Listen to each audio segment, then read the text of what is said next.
तो पिछले 2 दिन क्लास नहीं आई, लेकिन आज से हम रेगुलर रहेंगे। तो चलिए शुरू करते हैं।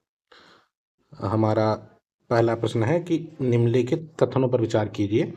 भारत में राज्य सरकारों को गैर कोयला खदानों की नीलामी का अधिकार नहीं है। दूसरा कह रहा है आंध्र प्रदेश एवं झारखंड में सोने की खदानें नहीं हैं। तीसरा विकल्प कह रहे हैं राजस्थान में लौह अयस्क की खदानें हैं। इन उपयुक्त में से कौन सा ऐसे कथन सही है? तो जैसे पहला विकल्प अगर देखें तो पहला विकल्प कह रहा है भारत में राज्य सरकारों को गैर कोयला खदानों यानी कोयले के अलावा खदानों की नीलामी का अधिकार नहीं है। तो ये विकल्प हमारा गलत है, क्योंकि राज्य सरकारें कोयला और एटॉमिक खनिज के अलावा खदानों की नीलामी का अधिकार रखती हैं। तो इसलिए हमारा एक गलत हो गया, तो एक इसमें और इसमें है, तो 2 कैंसिल आउट हो गए। दूसरा विकल्प कह रहा है कि आंध्र प्रदेश में सोने की खदानें नहीं हैं। आंध्र प्रदेश और झारखंड में तो ऐसा भी नहीं है। आंध्र प्रदेश में भी हैं और झारखंड में भी सोने की खदानें हैं। और जब एकदम ऐसे एग्जैक्ट बोल दे नहीं है, तो यार सोचो, हो सकता है कोई हो खान। ठीक है, एग्जैक्ट एकदम से थोपा हुआ लग रहा है, नहीं है बस। तो ये गलत है, तो दूसरा भी गलत हो गया। सही हमारा तीसरा हो गया, राजस्थान में लोहे इसकी खदानें यानी खनिज की खदानें हैं। तो हमारा आंसर क्या हो गया? हमारा आंसर डी हो गया।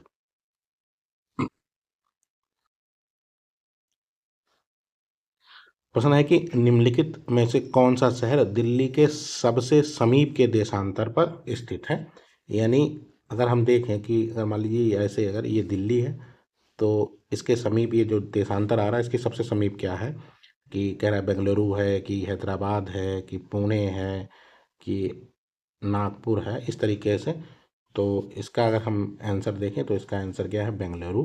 क्योंकि दिल्ली के सबसे समीप देशांतर पर बेंगलुरु स्थित है। जैसे आप इसमें मैप में देखें तो ये देशांतर लाइन है, देखिए यहाँ दिल्ली है और ये लगभग बेंगलुरु है। ठीक है, हैदराबाद कहीं यहाँ होगा। ठीक है, और नागपुर देखिए ये इधर इस तरफ है। बेंगलुरु लगभग सीधा पड़ रहा है। तो ये मैपिंग से है, हम जब देखें तो थोड़ा ध्यान दें कौन सा शहर कहाँ स्थित है। तो हमारा आंसर क्या था? हमारा आंसर बेंगलुरु था। अगला प्रश्न है कि निम्नलिखित कथनों पर विचार कीजिए। पृथ्वी का चुंबकीय क्षेत्र हर कुछ 100,000 सालों में उत्क्रमित होता है या हुआ है। दूसरा कह रहा है पृथ्वी पर 4,000 मिलियन वर्षों से अधिक पहले बनी तो ऑक्सीजन 54% थी और कार्बन डाइऑक्साइड नहीं थी। और तीसरा विकल्प कह रहा है जब जीवित जीव पैदा हुए उन्होंने पृथ्वी के आरंभिक वायुमंडल को बदल दिया। उपरोक्त कथनों में से कौन सा से सही है? तो पहला विकल्प देखिए, पहला कह रहा है पृथ्वी का चुंबकीय क्षेत्र हर कुछ 100,000 सालों में उत्क्रमित हुआ है। और जब हमने कहा है जब कुछ शब्द आए तो थोड़ा 1 मिनट रुक के सोचना है, और अगर सही पता है तो ठीक, नहीं तो उसके साथ जाने में ही भलाई है। और ये हमारा एक सही है, तो पहला हमारा सही हो गया। तो मतलब हम अगला विकल्प देखते हैं, तो इसको हम कैंसिल आउट कर सकते हैं। अब हमारे पास 3 विकल्प बचे हैं। अगला कह रहा है कि पृथ्वी जब 4,000 मिलियन वर्ष पूर्व से अधिक पहले बनी तो ऑक्सीजन 54% थी और कार्बन डाइऑक्साइड नहीं थी।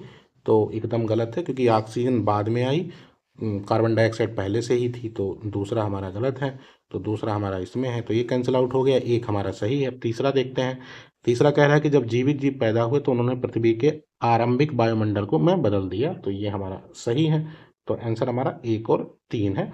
ठीक है, तो इस तरीके के जब शब्द हो ना, कुछ है और थोड़ा, तो उस पर रुक के हमको 1 मिनट लिए सोचना है। हमारा आंसर सी है।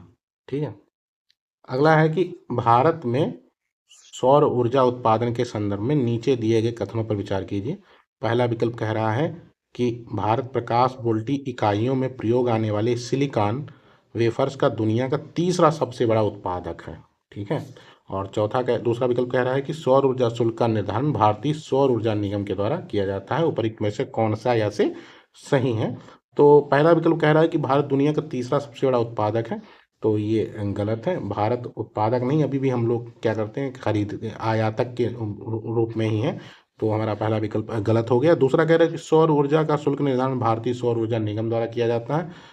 तो ये भी गलत है। हमने कई बार बोला है कि जब कोई सीधा सीधा बोले कि इसका ये करता है, तो 1 मिनट रुक के सोचना है कि क्या ये इन्फॉर्मेशन सही है। और यूपीएससी अक्सर जब इन्फॉर्मेशन देता है ना, तो कई बार खेल कर देता है, गलत इन्फॉर्मेशन हमको प्रोवाइड कर देता है और हम उसके साथ चले गए, तो हमारा प्रश्न गलत हो गया। तो दूसरा भी गलत है, क्योंकि ऊर्जा शुल्क का निर्धारण भारतीय सौर ऊर्जा निगम नहीं करता है, बल्कि कौन करता है? केंद्रीय विद्युत नियामक आयोग द्वारा किया जाता है। तो हमारा 1 और 2 दोनों गलत है, तो आंसर हमारा क्या हो गया डी, ना तो 1 सही ना ही 2 सही।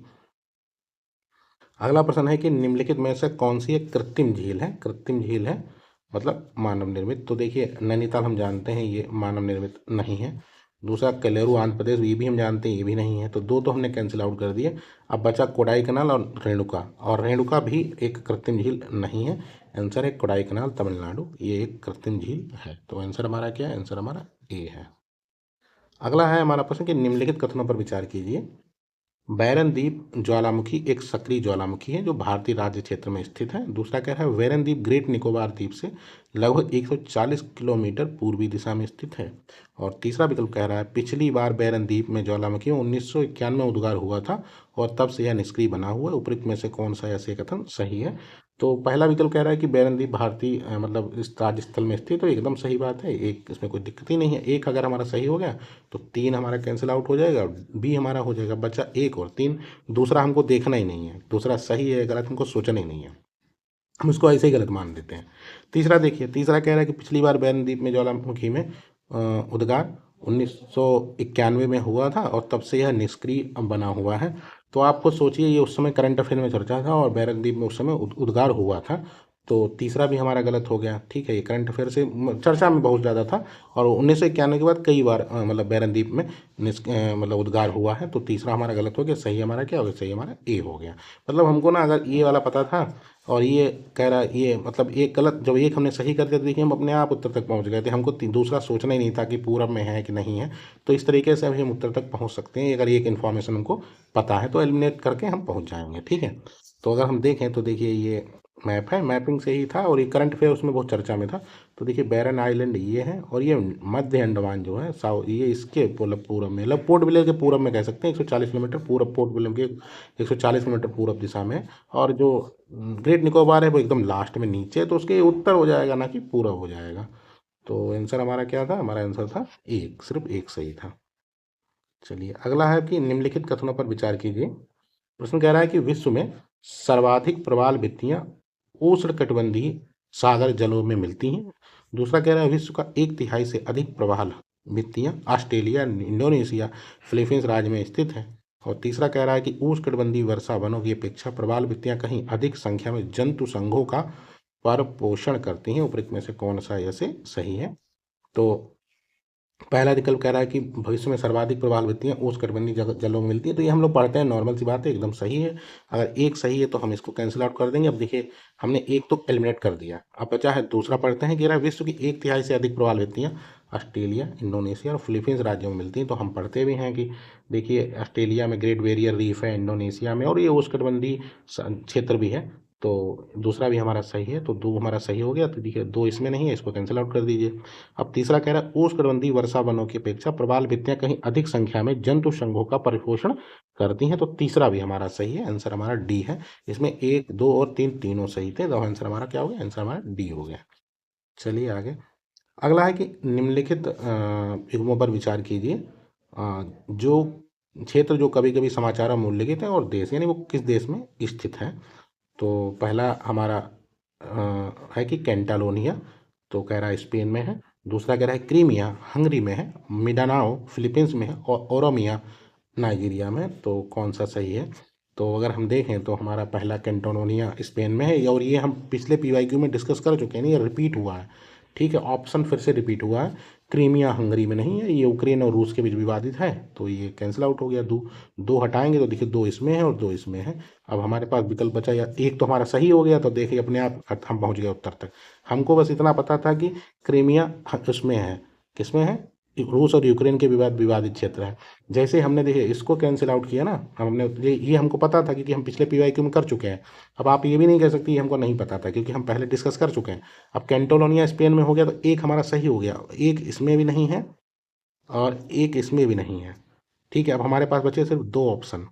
दूसरा कह रहा है क्रीमिया हंगरी में, और हमको पता है क्रीमिया रूस यूक्रेन के बीच विवादित क्षेत्र है। अगर 2 को कैंसिल आउट करेंगे तो देखिए हम फट से इससे तक पहुंच जाएंगे, 1 और 3।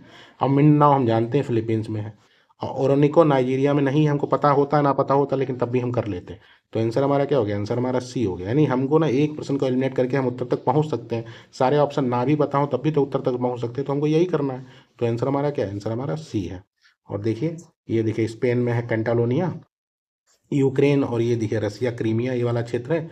ये अभी तो उस पर रूस का अधिकार हो गया है, लेकिन ये पहले यूक्रेन का भाग था, तो ये क्रीमिया हो गया। ठीक है। और ये तुम्हारा हो गया मिंडनाओ, ये तुम्हारा फिलीपींस में है, ये देखिए। ठीक है।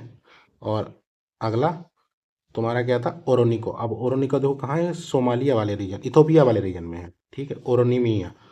ठीक है, इथोपिया वाले रीजन में है। तो ये इस मैपिंग के सारे प्रश्न थे, चर्चा में थे, लेकिन हम अगर एक को एलिमिनेट कर लेते तो हम अपने उत्तर तक पहुंच जाते हैं। ठीक है, नमस्कार।